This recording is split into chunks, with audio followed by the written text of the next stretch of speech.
Welcome to the Fabulous 413. I'm Khalees Smith. And I'm Monty Belmonte. Later in the show, Congressman Jim McGovern's take on last week's landmark Supreme Court decisions. And I'll take you to my branch of the Springfield Public Library to talk summer reading, yearbook archiving, and ice cream. And despite the fact that a bunch of really great performances have already happened there in the last few weeks, Tanglewood's opening night is technically tomorrow night. And joining us is our official Tanglewood correspondent, Boston Pop's conductor Keith Lockhart. The maestro will be behind the baton for Ragtime, the symphonic concert, this Saturday. Thank you so much for joining us, Maestro. Oh, I'm so glad. I'm glad you had me back on.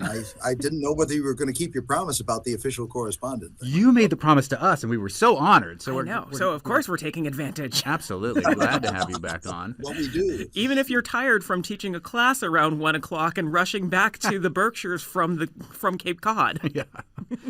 It's been a tough couple of days. We had this little thing on the Esplanade, on was Tuesday night, I guess. Yeah. With cannons and fireworks and all that. Is it still thrilling for you as a conductor to be a part of that? I mean, I bet Khalees and I both went to that kind of thing as a kid, and now this was your 28th time conducting the Pops for the 4th of July concert. 28th, and that's not counting 2020 when we didn't do anything, as you can imagine. It's different parts of it are thrilling, I suppose. I mean, some of the gee whiz kind of part has worn off a little bit in 28 times, but it's like riding the same amusement park ride again and again and again. But I think the thing at the end of the day that really thrills me about it is how many people, how much it means to so many people. And seeing those people who are so into the concert and so all together in this peaceable assembly with hundreds of thousands of people in it, and feeling that we're at the center of that is a great feeling. A peaceable assembly with cannons. With cannons and fireworks. Cannons, But yes. they are in the actual score, so, you have to have them. I mean, that to me would be the most thrilling part. As somebody who's never conducted an orchestra, when you've got cannons synchronized with your orchestra, is there a little worry that the cannon operator is not up to speed in regards to their tempo? Well,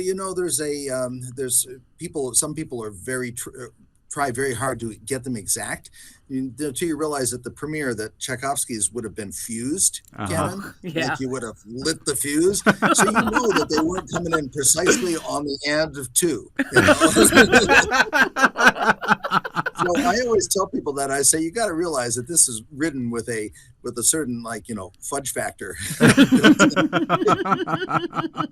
We're speaking with the Boston Pops conductor Keith Lockhart. Tanglewood opening night officially is tomorrow night, and you will be conducting Ragtime, the symphonic concert, this Saturday. It was specifically prepared for the Pops by the original composers of the show.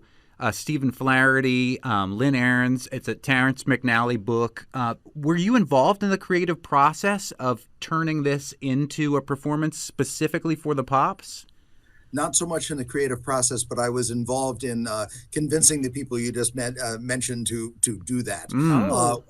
We thought, I think probably 5 years or so ago, that a musical we thought was really important that we would love to present at the Pops was Ragtime, and then of course realized that it is of all Broadway musicals, it must be in its original form one of the least workable that way. It's just too few. It's sprawling. It has a cast of like 65 or 70. It goes over 3 hours. There's no way you can compress that down onto the stage in any way that does justice to the original. So we went back probably 5 years ago to Stephen and Lynn, who have done a lot with us over the years, and said, gee, we'd love to do Ragtime. Can you think of a way to cut it down so it's coherent and tell the story in a way that allows it to fit in our parameters? And they said, that's a great idea. We think we can do it. And they went to Terrence McNally, who, was a legend of American theater, and asked him to do it. And he jumped in with both feet. And it's one of the poignant things about that is that we were supposed to premiere it for my laughable 25th anniversary year, which was supposed to be celebrated in the spring of 2020. Well, as you can imagine, we didn't have a spring of 2020. So we have we have box after box of these very sad brochures that like, collector's items now. That's what I was going to say. Exactly. Birthday party that nobody came to. But I was sitting with Stephen and Lynn I would think, probably the 9th of March of 2020, which, as you know, was like 3 days before the world shut down, Yeah. Mhm. basically. We were at having cocktails at a restaurant in Florida, and they said they had heard that Terrence McNally was very ill. And it turned out that he was one of the first well-known casualties of the pandemic. So Wow. as far as I'm concerned, every time we perform this, we're doing it for him. And they came up with this brilliant thing, and now 3 years later, we finally get to do it. What's different about doing it? This is going to be the second time that you've done it. What's different about putting it on at Tanglewood than putting it on in Symphony Hall? Well, we did 3 performances in Tanglewood, at Symphony Hall in May, and it's, of course, you're always in a more controlled environment when you're indoors. The great thing about this, I think, is that a lot more people will be able to see it, and the sales have been really robust. So that's a thrill in itself. We had to do some restaging as the stage is configured differently, but all small things. I think everybody's really excited to bring it here, and there's a big theater community that comes up in support of Broadway type shows up here, and I think this is really going to be a hot ticket this year. Mm-hmm. We're speaking with Boston Pops conductor and our official Tanglewood correspondent, Keith Lockhart. It's interesting that you wanted to choose Ragtime. I love the themes that come up in it. It's early 20th century. It's immigration. It's African American communities. It's Harlem. It's all these musical It's genres. class struggle. It's class struggle. It's labor organizing. What was it about this that made you want to put this on the stage for the Pops? Well, I've always loved the show. I saw it in its original Broadway production in 1998, and believe it or not, we actually performed excerpts from it on the 4th of July in 1998, with the late great Marion Easy in the role of the mother, for which she received a Tony nomination, and Alton Fitzgerald White, who was the Cole House on the national tour, who is our Cole House for this production 25 years later, which is kind of a awesome. nice resonance. But as we thought about it, and when we planned this, this is before this is before George Floyd. This is before the BLM became a thing. All of those, but all these things were simmering beneath the surface. We've had very interesting reckonings over these last couple of years, and it's more the show is more relevant now than it was in 1998 when the musical version came out, and more relevant than when Dr. O wrote the book. So many things in this, now that we've been forced to confront issues of systemic racism and issues of police brutality, and all these things can be found in this American story from over 100 years ago. But one thing I really appreciate about Ragtime is it's pretty unflinching in those things. Some of it is difficult, and there's moments where you can't unsee, like Breonna Taylor somehow tied into this, but it's also a show of great hope and great optimism. And I think, the core message is that people can change, and they don't, that it's natural for different groups to view the American dream and the pursuit thereof in different ways. But it is also possible to develop new attitudes. And that's what I hope as a society we're slowly in the process of doing. It feels particularly poignant doing it during the week of the 4th of July, when if you do go see the Boston Pops on the Esplanade and you see all those fireworks and you get wrapped up in the music, it makes you believe in the ideals that are spelled out in the Declaration of Independence, despite how many times over and over again this nation has seemed to struggle. Ragtime does the same thing in that same week. It is, as you said, unflinching about a lot of those flaws, but still leaves you ultimately with a sense of hope of what the country could be. And I always say when we do the 4th of July that the America we celebrate is an aspiration. And because people, in some of these, they say, well, how can you even celebrate it anymore? I said, it's never been about, at least for me, about rah, rah, we're great. It's more about, rah, rah, we have real possibilities here. And that, it's a recommitment to everybody, I hope, and bringing people together from a fairly broad spectrum to say, we have these common goals, and let's work on them. Let's not give up.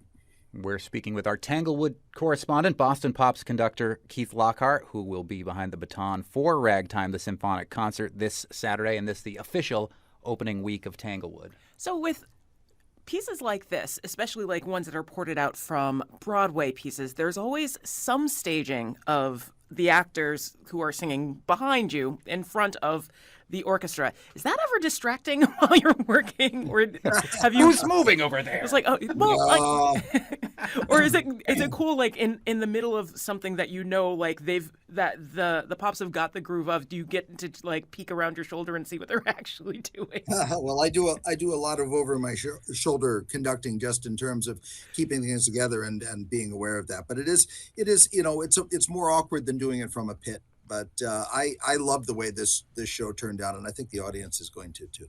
Yeah. It's interesting that the stage director, Jason Daniele, his late wife was Marin Mazzie, who you mentioned before, who played Mother in the original Broadway production. Does that bring a different level of depth and personal depth to this particular production? Certainly for Jason and Marin were very good friends of mine, and to watch Jason and Marin struggle with her illness over years, and watch her keep bouncing back off the mat. I performed in several successful concerts in places as far flung as Prague, while she had just finished rounds of chemo that I think would have tipped anybody else over. She was really a force of nature, and I know, as a result of her association with it and her Tony nomination for the role of the Mother, I know this piece means a lot to Jason. So it's been fascinating working on it with him. And it gives even another point of emotional connection, I suppose. Oh. Before we have to let you go, Maestro, we're talking with Keith Lockhart, the conductor of the Boston Pops, our Tanglewood correspondent. You've got Ragtime this Saturday. A couple other highlights in the near future that you'll be involved with at Tanglewood that you're particularly excited about? Well, sure. I should also tell you that, of course, as you said, Tanglewood officially opens tomorrow night, and it opens with Andres Nelson's conducting, with Tchaikovsky's Fourth Symphony, with a piece by Wynton Marsalis, and with Daniel Trifonov playing one of the Prokofiev piano concertos. And on Sunday afternoon, we have Andres on the podium again, my colleague and boss, I suppose, in the concert featuring the debut of renowned American soprano Julia Bullock on that program, and the music of Brahms, the music of Jesse Montgomery, and a new commission by Iman Habibi, which has to do with the recent Iranian women's movement, the protests about. Oh wow. Wicked cool. So it is a lot of interesting stuff going on, and I'll be back next Friday with Jean-Yves Thibaudet and Michael Feinstein doing a concert of all Gershwin that I think everybody will enjoy. Oh, that sounds really exciting. I always imagine all of you like that it's at band camp. That Tanglewood is band camp for the Boston Symphony Orchestra and the Pops, and I hope it is. It's 5-star band camp. I hope you have the best time during band camp at Tanglewood with your incredible band, the Boston Pops. You come back with stories. And as we mentioned, Ragtime, the symphonic concert, is this Saturday. Thank you so much, Maestro Keith Lockhart, our Tanglewood correspondent. It's great to talk to both of you guys again, and we'll see you out here, okay? Indeed. Indeed you will. Coming up, the Summer Reading program at Springfield Library, but up next, our weekly talk with U.S. Congressman Jim McGovern. You're listening to the Fabulous 413 on NEPM.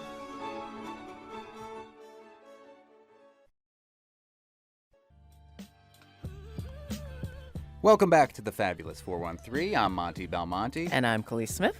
A new exhibit opens on Main Street in Greenfield, not far from where we were just drinking at the bar at Mesa Verde this evening. It's called Black Families of Greenfield, a brief historical snapshot, and it is at the Lava Center, local access to Valley Arts. And joining us is one of the curators and researchers of the exhibit, Carol Ailman, who's president of the board of the Historical Society of Greenfield, as well as Jan Mayer, who is the co-coordinator and board member of the Lava Center. Thank you both so much for joining us. Carol, we'll start with you. Tell us about what instigated this as a research project for you, bringing it to the Lava Center starting tonight and going through next month. Yes. It turns out that 4 years ago I retired from my job at the Five College Consortium in Amherst, and I realized in the back of my head that I had always wanted to learn more about the Black population in town. I had married into a Black family back in the early 70s.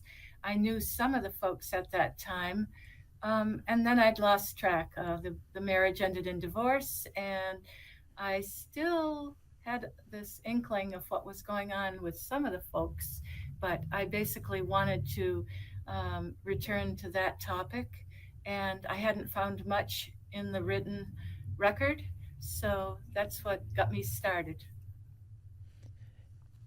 What is the earliest piece of research that you found in regards to Black families in Greenfield? For those who aren't familiar with Greenfield, it is not typically thought of as one of the most diverse communities in the 4 counties of Western Mass, although, like so many other communities, there are untold stories, and I think that's what's remarkable about this particular exhibit that opens tonight. One might even say the impetus behind it. Yeah, indeed. So what's the furthest back we go historically about Black families in Greenfield, Carol, from the Greenfield Historical Society? Well, for my own research, I decided to start with Black barber John Putnam, who is probably the best known individual in town among the Black community. And I have recently discovered that he was in town as early as 1842. And so I have not really delved much beyond that, much earlier. My interest is less in the slavery question and more in who were these people in the community, how did they live their lives and make community. What kind of churches did they have? How were they involved? What were their achievements? I wanted to get at the heart of who the people were. So 1842 is about the earliest that I'm really seriously looking back right now. Have you found any ties in the things that you've found historically to things that currently exist and are still at least there, if not thriving? Of course, the Black church is no longer in existence as it was, but I have been in touch with community members who have helped me develop this exhibit, and I am going to have 2 of them present with me this evening at the opening. So I'm focusing on the Harris families, the Peters families, and the Scott family. And I have actually been working with folks from all 3 families to get information, photographs, and learn some of their stories. That's Carol Ailman, who's president of the board of the Historical Society of Greenfield. There is a new exhibit that opens this evening at the Lava Center on Main Street in Greenfield called The Black Families of Greenfield, a brief historical snapshot. I'm interested in learning more about that barber, Mr. Putnam. Tell us why he is a figure that still looms large over 100 years later in regards to having an impact on the city known as the town of Greenfield. Well, John Putnam, you might not be surprised to learn, is actually related to many of the people who are the subject of these stories that I'm trying to collect, and the information, the photographs. He was not only a popular barber in town, but he also was a left-handed fiddler. Uh-huh. And he would have a band go around the community, actually as far as southern New Hampshire and Vermont, outside of Franklin County in Massachusetts as well, and play music. He is considered the father of contra dance. Oh. So he has, for years there were some reunions Putnam reunions, so to speak, and people would come. That has been discontinued, but I'm trying to revive some of that energy that centered around that. There is still a huge contra dancing community, especially in Franklin County. Yes. And this all kind of stems from the barber John Putnam from Greenfield? I can't say that for sure, but I'd like to think that is the case. I haven't really looked too deeply into the contra dance topic, but I do know also that yes, it's very popular. At least, if nothing else, definitely a large figure in the community. Yeah. This comes as Yes. It seems as if there are a lot of these projects popping up. Like Northampton's got one on its slave population through its historical society. There's one for Holyoke through Wisteria Hearst. And have you had a chance to speak with anyone else doing similar or like parallel projects about how to go about research or like sharing some of your resources? Yes, that's a great question. I have been working with the Pioneer Valley History Network, and they've had a Documenting Black Lives project that's been going now for, I think, about 3 years. So I worked and shared some of my research with them. I have also worked with folks at the Hadley Historical Society, actually getting my hands on some of the records, the account books, and trying to, it was a bit of a starting point with me to see what really does exist. And then I turned to the Historical Society in Greenfield. And there's less there, but I haven't given up. I still go up to the library and challenge myself to just dig a little further and find something more. That's Carol Ailman, who's the president of the board of the Historical Society of Greenfield. A new exhibit opens this evening that we haven't gotten to see yet, called The Black Families of Greenfield. But Carol, we heard about the barber John Putnam.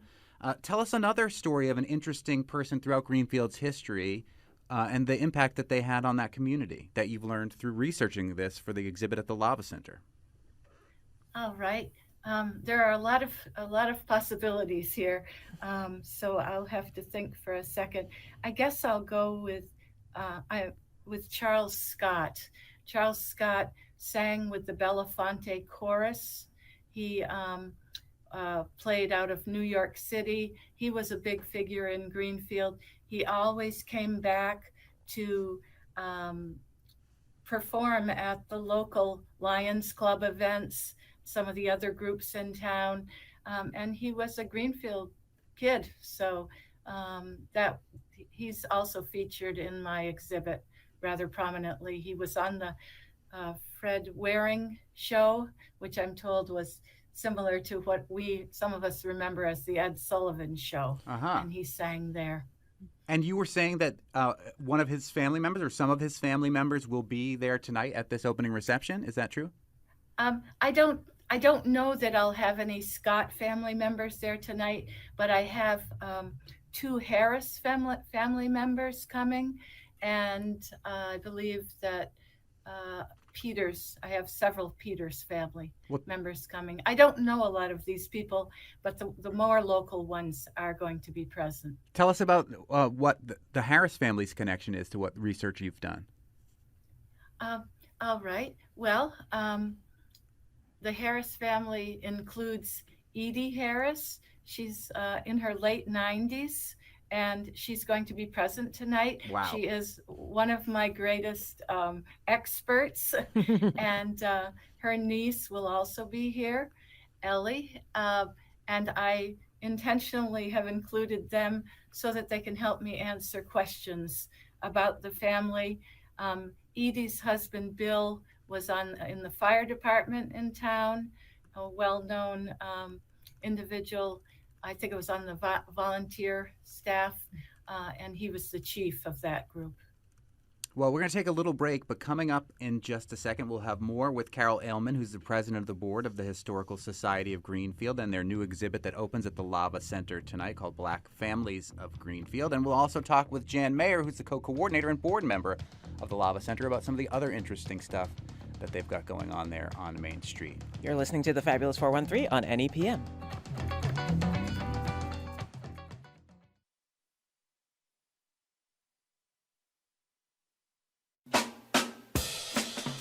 Welcome back to the Fabulous 413. I'm Monty Belmonte. And I'm Khalees Smith. Tonight, at the Lava Center in Greenfield on Main Street, a new exhibit, Black Families of Greenfield, chronicling a brief history of the black families that have had an impact on that town, at least from some of them. And Carol Ailman's the president of the board of the Historical Society of Greenfield, who's been doing this research. But we're also joined by Jan Mayer, who's the co-coordinator and board member of the Lava Center. For those who aren't familiar with the mission of the Lava Center, Jan, is it where you try to stay on the couch and not touch the floor because the floor is lava? That's just your children.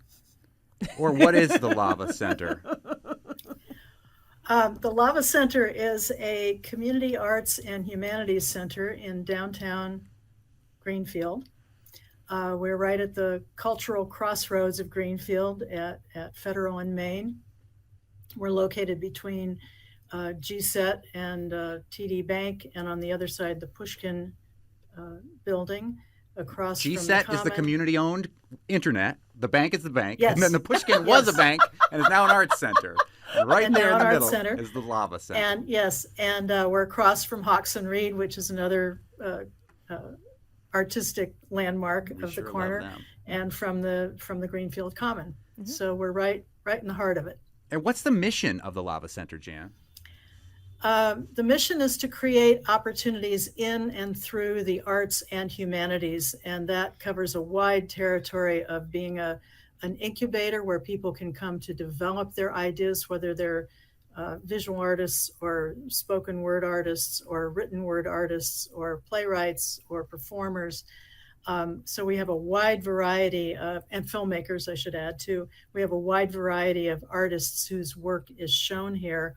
And the idea is for people to have a chance to develop their work, but also for our local audiences to have a chance to come and see what people are doing and sometimes even participate in that process. We do a lot of readings where we have talkbacks after the readings, and the audience gets to share their ideas too. And we have just recently designated the corner where Carol's show is as our humanities corner. So that is going to house long-running, by long-running I mean 3 months rather than 1 month, gallery shows that have humanities themes rather than just the fine arts theme that kind of adheres to the what we call the long wall gallery.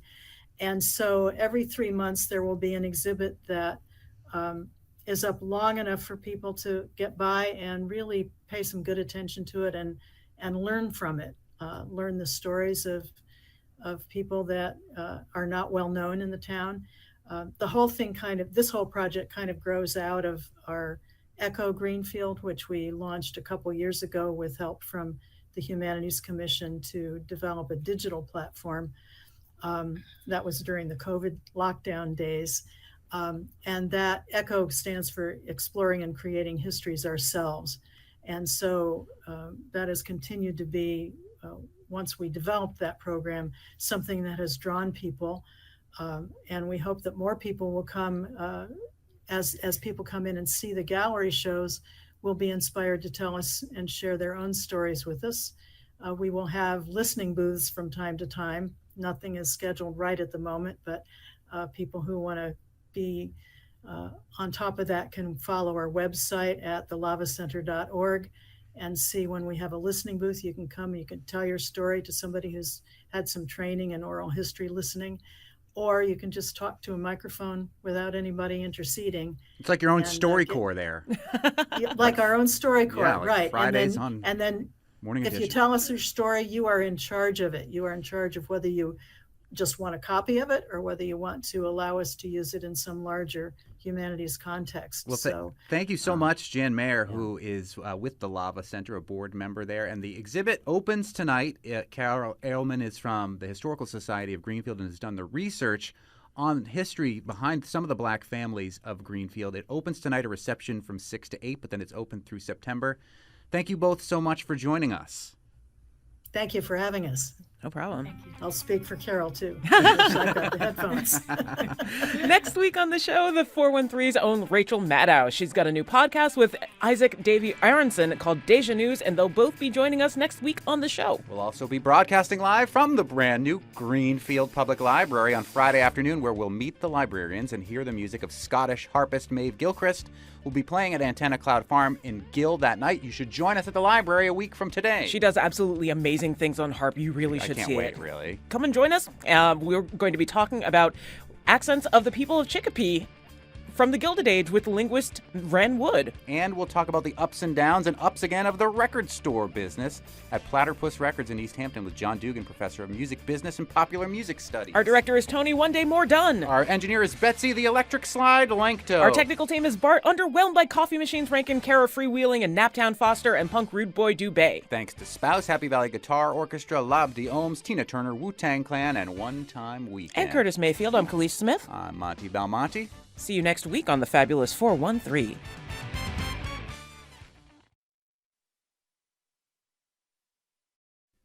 Maybe one thing we should do, Khalees, after we cover all good pizza in Western Mass, and eventually our next endeavor is Best Ice Cream, which is kind of why we're here today, is go to every single library in the 413.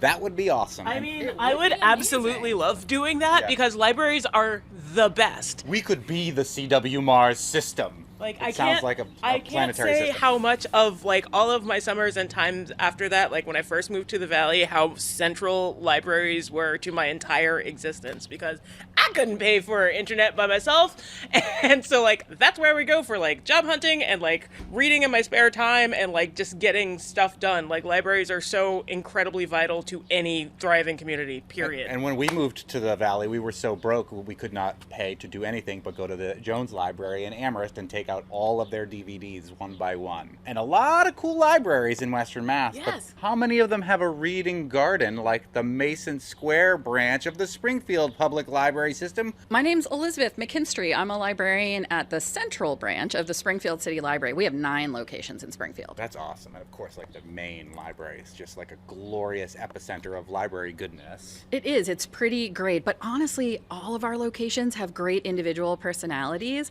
So we've got the Reading Garden here. Over at East Forest Park, we've got the new Makerspace. At Indian Orchard, they've got this amazing glass dome. It's a little Carnegie library. Like so many great things to see at all our locations.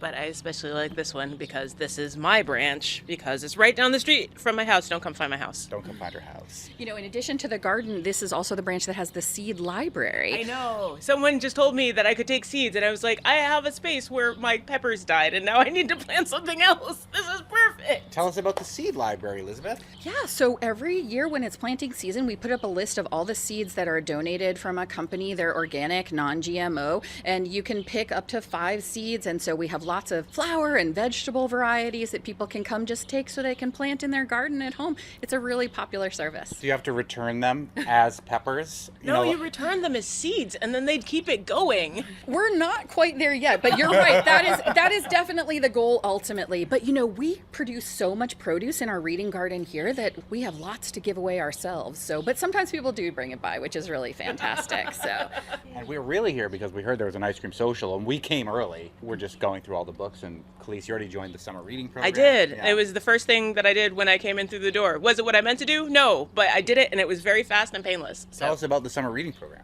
You read once a day for 30 days straight, just for 20 minutes, which is not a whole lot of time. Let's not talk about how much time in the morning I spend reading when I really should be doing work or anything else. Dedicating 20 minutes to reading anything, and like graphic novels count, the paper counts, like they just want you to actually read and like dedicate your time to it. And if you do it for 5 days, you get a prize. And then after 15 days, you get another prize. And after 30 days, you get another one. And then there's a end of program roller skating party on the 14th, which I super want to go to, even though I know I'm going to hurt myself. It's good to try, though. Yes. I have knee pads. Audiobooks count, as well as reading together as a family. If you're reading to someone else, that counts as your 20 minutes for both of you. But yeah, back of the cereal box, all of it all counts. All you have to do is through the whole summer, so we started last week through about the end of August, you read 30 days during that period for 20 minutes and you're good to go. And it's of course completely free to join. You don't need a library card, but we would love to get you a library card if you don't have one. Those are also free to get at the library, and the prizes are really fun.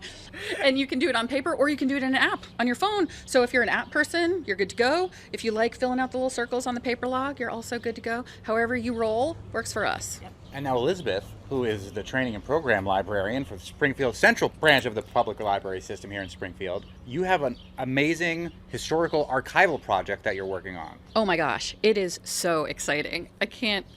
Yeah, we have an amazing project. So last year, we reached out to the community in Springfield because lots of people would come to us and ask if they could see yearbooks from when they were in high school, or a lot of times their parents or an aunt and uncle, and we just didn't have that collection. And we thought, well, maybe if we just ask. So we reached out to the community and said, do you have yearbooks that you want to donate to us?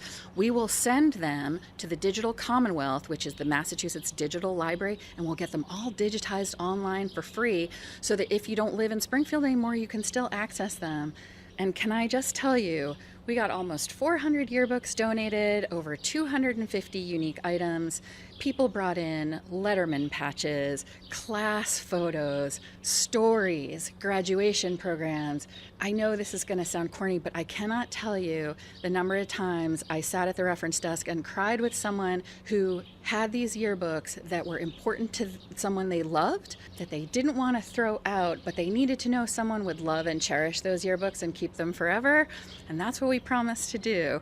And starting on July 17th, we're going to launch a web page on our website so that you can access all the ones we received digitally online. It's very exciting for us. And all the yearbooks that we donated still live with us. Nothing bad happened to them, and you can come take a look at them and visit them anytime you want. And if you want to donate more, we're still missing some years, and we happily take duplicates and extra donations. Do you know what years you're missing? Off the top of my head, I don't. I will say the newer years, we really don't have much past like the year 2000, really significantly up through the 80s and then after that, because people donated the yearbooks that maybe belonged to their loved ones, but not their own personal yearbooks for the most part. Keep holding not yet. On to them. Exactly. So, but we're still working on people, we're happy. The next time you look at it on your shelf and you're like, geez, like I love looking at this yearbook, but I do not love dusting the shelves that these yearbooks are on. If you give it to us, you'll be able to see it online digitally from anywhere, from your phone, your tablet, your computer. Come to the library, visit it in person. Come visit your own old yearbook at your own library. Show it off to all of the other patrons. This is of the my library. yearbook, everybody. Look what Jeannie said about me at the end of the school year. Be cool, have a good summer. Was she flirting with me? I don't know. How do I interpret this note written at the back of my yearbook? Exactly. And we had retired teachers who donated the collection of all the yearbooks they had their whole year.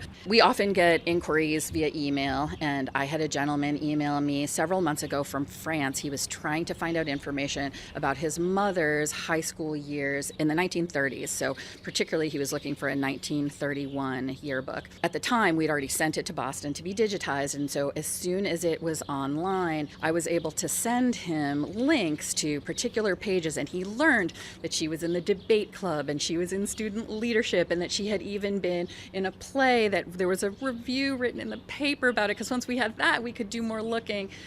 So he emailed back from France, and he's like, I never would have been able to see this. Thank you so much. I've shared it with all my siblings. You don't know how much this means to us. We just didn't have any of this information before. And you can tell I'm getting emotional, but like this is why we do what we do, right? Is to preserve this stuff and connect people with what they're looking for. I mean, that's our jam, man, right? Like that's why we do it. So yeah, it's been a super, super exciting project. And to be at the point where we're like, yeah, here they are online, go check them out, is just, it's been a year getting to this. So really exciting. It's hard to ask you what years you're missing off the cuff, but do you know the oldest yearbook that you've gotten? So we have some for the 1910s. I want to say like maybe 1911, 1913 in there.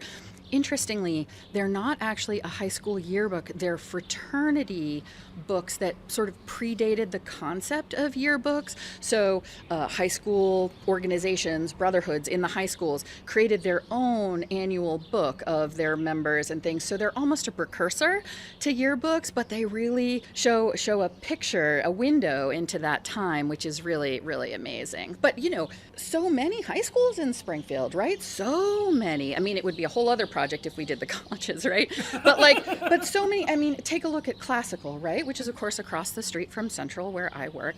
Most people know it as classical, but it was actually Central before it was classical. But there was another Central high school later. So many high schools in Springfield with so many different names. So there's a lot of history there, so many. But honestly, we've done really well with a lot of the runs from like the 40s, 50s, 60s, 70s, and then it starts to get pretty sparse. But as of the 17th, you'll be able to look on our website and see what we have and what we don't have. And then we're happy to take those in. So give them a home, and then they'll get sent out in the next batch in another year or so to get digitized. Love it. You said you were getting like Letterman, like other things that are like related to yearbooks but aren't necessarily yearbooks. Do you have any plans to display those? It is amazing that you asked that question because we are in the process of working on that display as soon as our ice cream social is over.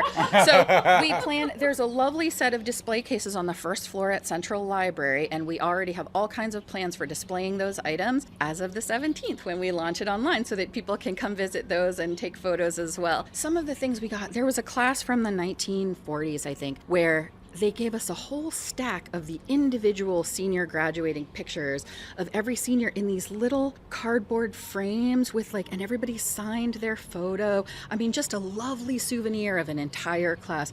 Really stunning that someone would trust us to preserve that and to show that to the community. It's honestly, I'm getting goosebumps, but honestly, it's just been the most amazing project. You don't know what's going to happen when you ask. And then it turns out that everybody comes through and you just, I don't know, it's the best feeling in the world. Where better to preserve that stuff, though, than a library? Exactly. That's how we feel about it, for sure. And we, like I said, we do promise to love and cherish everything that comes to us, so. Can't wait to check it out. Why do you kick off the adult summer reading program with ice cream? You can never go wrong with free food. I said that in a way that makes it sound like I'm disappointed, but I'm not, I swear. So historically, we have had some ice cream related programs for the adult summer reading. They tended to be at the end of the summer. And we just, post-pandemic, this feels like the first year people are really starting to come back full in force to the library. We had a year where some folks came back, but it's just so nice to welcome everybody back and remind them what the Summer Reading Club is all about, which is just, it's summer, it's our bread and butter. We have books, we have audiobooks, we've got paper, we've got electronic, we've got everything you could want to read. And so don't spend your money at Amazon, come to the library, get it online, get that stuff. So this is a reminder, and lovely donated ice cream from Friendly's does not hurt. That's the hometown ice cream maker, I guess. Yeah, right. What flavors do we got? Do we know? Is the ice cream being served yet? Are we missing it? We're missing it. We're in the reading not allowed to garden talk about- outside the Mason Square There's a Library. menu inside with the sundae cups, but I didn't make the menu. My lovely associate Gayla did, so we could go inside. What you could also look at inside is the What's Your Ice Cream Name board, which is a game you can play with the first letter of your name and the month you're born, one of those. So I have a feeling mine is going to be Kahlua something. There's not a whole lot of K flavors out there. No, it's not. It doesn't match. I promise. okay. I promise. It's like a random one for your first initial great. and then a random one. So Perfect. mine is chocolate chip double dip, so I'm very happy with my choice. That's a pretty great one. I know, right? I feel like I want to embroider a pillow with that or something. So, happily. Chocolate chip double dip. So, You should use it at karaoke. Yay! Back into the Mason Square Library proper. What's your ice cream name, Khalid? Toffee Coffee Waffle Blast. I love it. Okay, should I use my real name or my fake? Both. Okay, I'm going with my fake name, which would be Marshmallow Rainbow Cone. That says me in a nutshell. It does. My name is Gayla Jones. What do you do here? I am a senior library clerk for the Central Library. Nice. And what kind of ice cream are we having here? We have Friendly's ice cream cups. One is a classic hot fudge sundae, and the other one is a birthday cake sundae with vanilla and chocolate and confetti sprinkles. Which one are you having? Of the birthday cake. I'll have the classic fudge. Woohoo! Yeah, libraries are awesome. Birthday, take a spoon. Here's a napkin for you. Thank you. I'm just so glad that this is my library. I know. That's like Lucky. Yeah. Thank you. You are welcome. Butterfly in the sky. I can go twice as high. I mean, I am Take a look really in a book. excited that that is my local library, that it's only a couple blocks away from my house. I'm just excited about the Reading Rainbow theme. I mean, you can be excited about that also. Next week, we'll visit another library. It's been a long time coming. There were a lot of people in the community who wanted to make this library happen, but next week is the grand opening of the Greenfield Public Library. Officially, it opens on Thursday, but we'll be there broadcasting live on Friday. And up next, the tiniest of plywood ramps to the weekend. So teeny. We'll tell you all about the fun stuff happening starting tonight, going all the way through the weekend. You're listening to the Fabulous 413 on NEPM.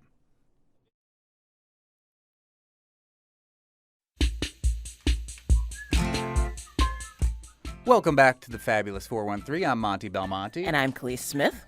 We're doing a plywood ramp to the weekend, which is how we jokingly used to refer to Thursdays back at my old station. It's the way to get you into the weekend on Thursday evening. And the music you're hearing right now is from Chris Delmhurst, who will be playing this weekend at Black Birch Vineyard.